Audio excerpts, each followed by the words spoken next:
প্রাণপ্রিয় শিক্ষার্থীবৃন্দ, তোমাদের সকলকে স্বাগত জানাচ্ছি। আমি জয়তুশীল সহকারী অধ্যাপক, বান্দরবান ক্যান্টনমেন্ট পাবলিক স্কুল ও কলেজ।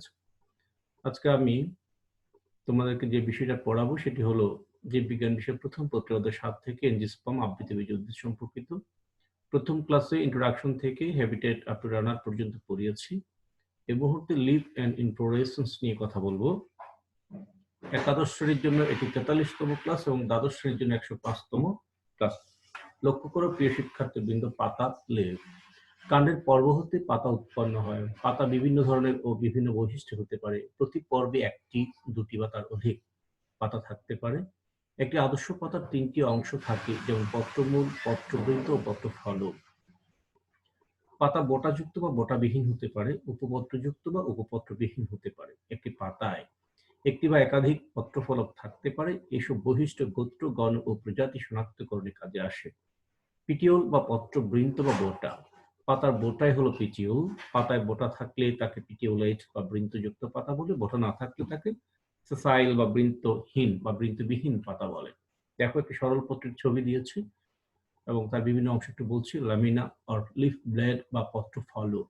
বোটার মাথায় পাতলা, চেপটা, প্রশস্ত ও সবুজ অংশই ল্যামিনা বা পত্রফলক।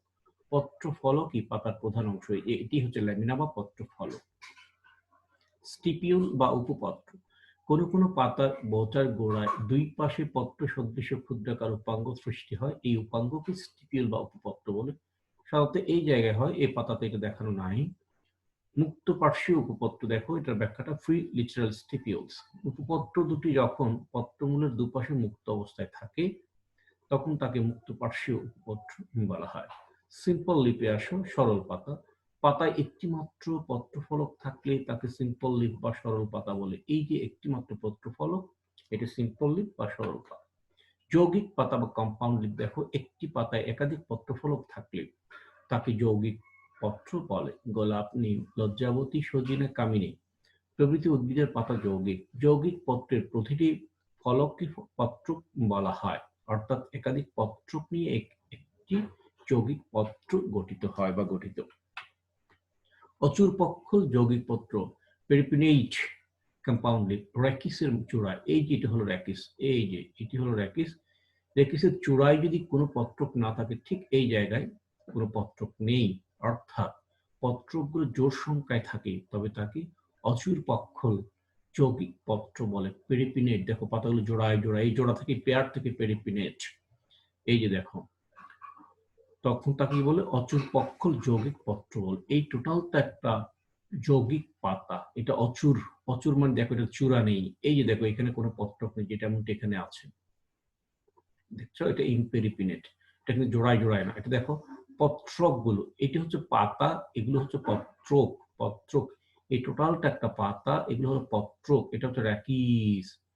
র্যাকিসের চূড়ায় যদি কোনো পত্রক না থাকে, যে এখানে কোনো পত্রক নেই, অর্থাৎ পত্রকগুলো জোড় সংখ্যায় থাকে, তবে তাকে অচুর পক্ষল যৌগিক পত্র বলে। যেমন বাদর লাঠির একটা এক্সাম্পল। সচুর পক্ষল, সচুর মানে চূড়ার সহিত বর্তমানে যার চূড়া আছে, দেখো এই যে এটা গোলাপের পাতা, এই যে দেখো, এই যে চূড়ায় একটা পাতা আছে, এখানে পাতা ঠিক না, পত্রক। এই পত্রকগুলো জোড়ায়, এটা জোড়ায়, এটা জোড়ায়, বাট এটা বিজোড়, এটা বিজোড়, এটা চূড়া। র্যাকিসের চূড়ায় যখন একটি বিজোড় পত্রক থাকে, তখন তাকে সচুর পক্ষল যৌগিক পত্র বলে। যেমন গোলাপ, এই যেটা দ্বিপক্ষল যৌগিক। এক্ষেত্রে র্যাকিসের পাশ হতে শাখা বের হয় এবং পত্রগুলো শাখার দুই পাশে সাজানো থাকে, যেমন কৃষ্ণচূড়া। আমরা যে আগেরটাতে একটু যাই, এই যে এই এখান থেকে শাখা বেরোবে, এই শাখাতে পত্রগুলো থাকবে, তখন সেটা হবে কি দ্বিপক্ষল। আবার ত্রিপক্ষল, সেই শাখা থেকে যখন প্রশাখা বেরোবে, ট্রাইপিনেট কম্পাউন্ড লিপ দেখো, এটা বাইপিনেট আর এটা ট্রাইপিনেট। এক্ষেত্রে র্যাকিসের শাখা হতে প্রশাখা বের হয় এবং প্রশাখার দুই পাশে পত্রগুলো সংযুক্ত থাকে, যেমন সজিনা। ফলকের আকৃতি দেখো, শেপ অফ ল্যামিনা। পত্রফলক লম্বা, বল্লমাকার, ডিম্বাকার, হৃৎপিণ্ডাকার, বৃত্তাকার, উপবৃত্তাকার ইত্যাদি বিভিন্ন আকার হতে পারে। পত্রফলকের ভিনেশন বা শিরাবিন্যাস, শিরাবিন্যাসটা কেমন দেখো, পত্রফলকে মধ্য শিরা অথবা একাধিক প্রধান শিরা, উপশিরা থাকে। ফলকের শিরাবিন্যাস উদ্ভিদ শনাক্তকরণে কাজে লাগে। যে নির্দিষ্ট রীতিতে শিরা উপশিরাগুলো পত্রফলকে বিন্যস্ত থাকে তাকে শিরাবিন্যাস বলে। এই শিরাবিন্যাস দু ধরনের দেখো, এটা হচ্ছে জালিকা শিরা বিন্যাস বা রেটিকিউলেট। পাতার শিরা, উপশিরা ও এদের শাখা প্রশাখাগুলো পরস্পর যুক্ত হয়ে একটি জালকের মতো সৃষ্টি করলে তাকে জালিকা শিরা বিন্যাস বলে। জালিকা শিরা বিন্যাস দ্বিবীজপত্রী উদ্ভিদের বৈশিষ্ট্য। এটা যদি র্যাকিস হয়, প্রধান শিরা হয়, দেখো এখান থেকে আরো কিছু শাখা প্রশাখা বের হয়েছে এবং জালের মতো গঠন সৃষ্টি করেছে, এটা রেটিকুলেট বিনেশন। প্যারালাল, দেখো এটার সাথে এটার অনেক পার্থক্য আছে। এটা মধ্য শিরা যেটা র্যাকিস, দুই পাশে সমান্তরালে বের হচ্ছে। প্যারালাল বিনেশন বা সমান্তরাল শিরা বিন্যাস, পাতার শিরাগুলো পরস্পর যুক্ত না হয়ে সমান্তরাল বা বিন্যস্ত থাকলে তাকে সমান্তরাল শিরা বিন্যাস বলে। সমান্তরাল শিরা বিন্যাস একবীজপত্রী উদ্ভিদের বৈশিষ্ট্য। ফাইলোটেক্সি বা পত্র বিন্যাস, দেখো কাণ্ডে পাতা একান্তর, প্রতি পর্বে একটি করে, প্রতিমুখ প্রতি পর্বে দুটি করে, যখন জোড়ায় জোড়ায় থাকবে তখন প্রতিমুখ, যখন বিজোড় একটি ডানে অপর পাশে আরেকটি বামে অল্টারনেটলি থাকলে একান্তর। বা আবর্তক, প্রতি পর্বে যেখান থেকে পাতা উৎপন্ন হয় প্রতি পর্বে অনেকগুলো, দুইয়ের অধিক করে থাকে, এইভাবে তারা বিন্যস্ত থাকতে পারে। এটাকে বলা হয় ফাইলোট্যাক্সি। পরীক্ষায় প্রশ্ন হয় ফাইলোট্যাক্সি কি। পুষ্প বিন্যাস বা পুষ্প মঞ্জরি, দেখো কাণ্ডের শীর্ষ মুকুল অথবা কাক্ষিক মুকুল, কাণ্ডের শীর্ষভাগ থেকে হলে শীর্ষ মুকুল, অথবা কক্ষ থেকে, কক্ষ হচ্ছে যে পর্ব যেখান থেকে পাতা তৈরি হয় তার কক্ষে, কাক্ষিক মুকুল থেকে উৎপন্ন শাখা বা শাখাতন্ত্রের উপর পুষ্পের বিন্যাস পদ্ধতিকে পুষ্প মঞ্জরি বলে। এটা পরীক্ষায় প্রশ্ন হয়, পুষ্প মঞ্জরি কি বা পুষ্প বিন্যাস কি। পুষ্প মঞ্জরি প্রধানত দু ধরনের, একটা রেসিমোস আর একটা হচ্ছে সাইমোস। রেসিমোস খেয়াল করবা অনিয়ত পুষ্প বিন্যাস। অনিয়ত হলো অনিয়ত বর্ধনশীল, ক্রমান্বয়ে বাড়তেই থাকে, ক্রমশ বাড়তে থাকে, এ ধরনের মঞ্জরি দণ্ড। এই যে মাঝখানে এটা হলো মঞ্জরি দণ্ড, মঞ্জরি দণ্ডযুক্ত পুষ্প মঞ্জরি। রেসিমোস আবার বিভিন্ন ধরনের হয়, যেমন রেসিম, মঞ্জরি দণ্ড লম্বা ও অনিয়তভাবে বর্ধনশীল। এই যে দেখো ক্রমান্বয়ে বাড়ছে বাড়ছে, এখানেও ফুল আছে, এখানেও আছে, ক্রমান্বয়ে বেড়ে যাচ্ছে। মঞ্জরি রেসিম, মঞ্জরি দণ্ড লম্বা ও অনিয়তভাবে বর্ধনশীল, বৃন্তযুক্ত পুষ্প, অগ্র উন্মুখ ভাবে ফুলের বটা থাকবে, উপরের দিকে ক্রমশ কনিষ্ঠ উৎপন্ন হয়। কনিষ্ঠ ফুলটা ক্রমণ উপরের দিকে থাকে, যেমন সরিষা, প্রতিটি ফুলে বটা আছে। স্পাইক, দেখো প্রলম্বিত ও অনিয়তভাবে বর্ধিত মঞ্জরি দণ্ডে অবৃন্ত পুষ্প, যেমন রজনীগন্ধা।